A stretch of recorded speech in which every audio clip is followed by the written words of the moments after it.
المنتخب المغربي واحد من المرشحين للفوز بكأس إفريقيا، يشد الرحال إلى كوت ديفوار. أول منتخب وصل. نعم، وسيلعب يا ميدو، هذه هي النقطة، نقطة استفهام كبيرة، سيلعب على واحدة من الأرضيات الستة التي ستحتضن المباريات الرسمية. نعلم جيدا بأن كل منتخب لديه الحق في إجراء حصة تدريبية واحدة فقط على أرضية الملعب الرئيسي قبل المباراة. المنتخب المغربي سيستفيد من إجراء مباراة ودية كاملة على ملعب رسمي.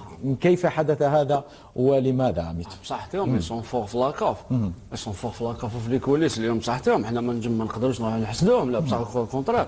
انا بالنسبه لي فريمون بصحتهم، لانهم تمكنوا من الظفر بلعب مباراه وديه في الملعب الذي سيلعبون فيه كاس افريقيا، وسيتعودون سيكتشفون الارضيه قبل منافسيهم الثلاث الذين سيلعبون معهم في نفس المجموعة. لذلك أعتقد بأن هذا استمرار لسلسلة سقطات الكاف في الأشهر الأخيرة. أما من الجانب المنتخب المغربي أعتبر ذلك عادي يا أخويا، كما يقولوا احنا بالعامية لعب لعبك. اليوم فوزي لقجاء عنده سلطة يطبقها، يفيد منتخب بلاده عن طريق لعب مباراة ودية من أجل التعرف أكثر على أرضية الميدان. ولو أنه كأس إفريقيا لا تعترف لا بأرضية الميدان ولا بأي شيء، كل شيء ممكن للحدوث.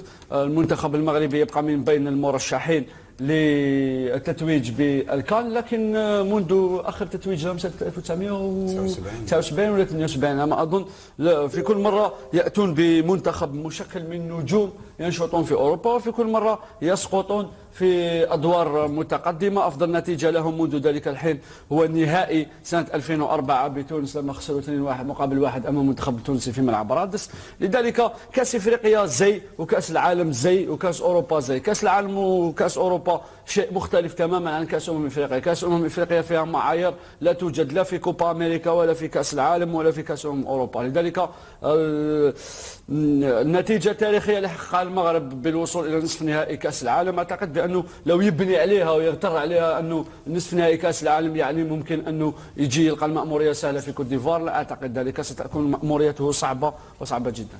نعم، نفس الرأي. نظن انه منافسه كاس العالم هي منافسه مغايره تماما مقارنه بكاس افريقيا، وعندنا العديد من الامثله، منتخبات تكون حققت نتيجه جيده سواء خلال كاس العالم وحتى خلال الكان اللي تسبق الكان اللي جايه. نشاهد انهم يسقطوا مباشره في فخ انهم يكونوا فوق سحابه ان صح التعبير، وبالتالي باش يعاودوا يعني يضبطوا امورهم التقنيه فوق ارضيه الميدان تكون صعبه خاصه في افريقيا. ولكن نعاود نولي للتجاوز الخطير، وقال بصحتهم، ولكن نحن نتحدث عن التجاوز في حد ذاته، وتجاوز هذا غشا. نعم، انت يعني تتجاوز كل الخطوط، انك تلعب مباراه هي سابقه في تاريخ المنافسه.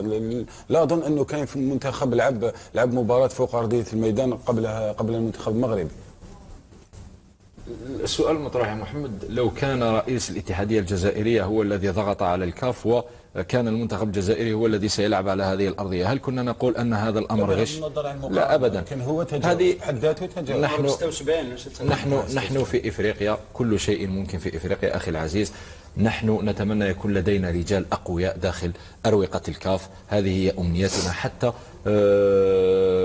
نسترجع بعض المكانة القارية التي فقدها المنتخب الوطني الجزائري وفقدتها الاتحادية الجزائرية لكرة القدم. يجب علينا أن نتغلغل داخل أروقة الكاف ونبني شبكة من العلاقات القوية داخل هذه الدهاليز من أجل أن نعود إلى الواجهة. نعم، المنتخب المصري يقسو على المنتخب التنزاني 2-0 بأقدام صلاح وتريزيجي. مصر عزيمة، إصرار، تاريخ كبير، محمل ب7 كؤوس. هل يستطيع محمد صلاح الذي حقق تقريبا كل شيء مع نادي ليفربول وفشل في الفوز بكأس أفريقيا مع مصر أن يهدي للمصريين هذه المرة الكأس؟ صراحة نعتبر المنتخب المصري أقوى المرشحين هذه السنة، عنده فريق قوي جدا، وصل للنهائي في الطبعة الفارطة، ضيع الكأس في ركلة الجزاء، وبعدها ضيع أيضا تأهل إلى كأس العالم عن طريق ركلة الترجيح أيضا. هذا الموسم مع قدوم المدرب البرتغالي روي فيتوريا يعني أعطى نفس آخر للمنتخب المصري مقارنة بالمدرب البرتغالي الآخر السابق الذي لم ينجح كثيرا مع المنتخب المصري. هذه السنة مصر صراحة قوية، عندها خط دفاع قوي، خط وسط قوي، وخط هجوم قوي جدا أيضا. عندهم يعني الخبرة اللازمة قبل هذه المنافسة. حسب رأيي مصر هي المرشح الأول بالنسبة لي يعني. لا، قلناها سابقا، المنتخب المصري يملك جيلا أحسن من الجيل السابق الذي شارك في الدورة الماضية التي وصل فيها إلى النهائي. الآن يملك مهاجمين من العيار الثقيل، لديه مزيج من خريجي الكرة المصرية أو اللاعبين المحليين المكونين في النادي الأهلي والزمالك وبعض الأندية المصرية، وجيل من اللاعبين الناشطين في أقوى الدوريات الأوروبية. هناك اللاعبون الناشطون في الدوري الألماني، في الدوري الإنجليزي، في الدوري الفرنسي، وكلهم متألقين. هذا هو مربط الفرس. كل اللاعبين المحترفين المصريين متألقون. شاف أمين، الجميع يتحدث. حتى روي فيتوريا المدرب شاهدناه أمام المنتخب الوطني الجزائري، طريقته في التعامل مع النقص العددي منذ الدقيقة 27 وطريقته في إدارة المباراة بعد ذلك وشجاعته الكبيرة في المبادرة نحو الهجوم رغم الطرد.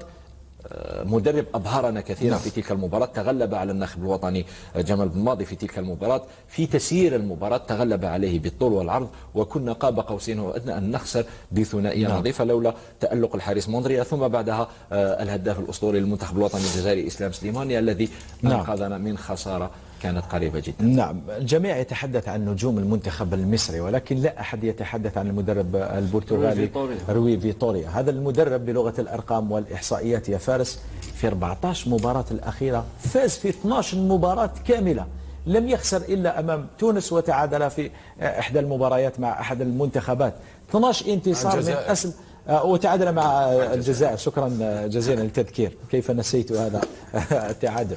قلت لك يعني أكثر مدرب تحقيقا للانتصارات بين كل المدربين الأفارقة الذين سيدخلون كأس إفريقيا هو فيتوريا. يدخل بمعنويات عائلة، بأسلحة فتاكة، المرموش، مصطفى، صلاح، تريزيجي، يعني منتخب كبير ومنتخب يجب أن نأخذ حذرنا منه. نعم بالفعل، هو مدرب حتى في مصر يعني الكل متفق أنه نجح مع المنتخب المصري وعرف كيفاش يعني يحسن من مستواه بشكل عام. هو مدرب بصراحة شاهدناه صحيح أمام المنتخب الجزائري، تحس أنه المنتخب المصري رجع له الهيبة تاعو، وأصبحت لديه تلك الشخصية اللي كان يمتلكها المنتخب المصري. لأنه المنتخب المصري نقاط القوة تاعو تحس أنه عندما تلعب أمام المنتخب المصري يعرف وقتاش يعني يصعد من رتم المباراة، يعرف كيف يعني وين لازم يخفض من رتم المباراة يخفض. تحس أنه منتخب قوي جدا، وهو ما شاهدناه مع هذا المدرب. ثلاثي الهجوم الفتاك في المنتخب المصري، محمد صلاح مساهم في 15 هدف في فترة روي فيتوريا، يعني في 14 مباراة محمد صلاح مساهم في 15 هدف. محمود تريزيجي مساهم في 9 أهداف، ومصطفى محمد مساهم في 7 أهداف كاملة. أمين، هل خط هجوم المنتخب المصري هو أقوى خط هجوم في إفريقيا حاليا؟ لا، هناك نيجيريا، هناك كوت ديفوار، هناك السنغال أيضا. نيجيريا عندها خط هجوم ناري، ولكن المشكل في المنتخب النيجيري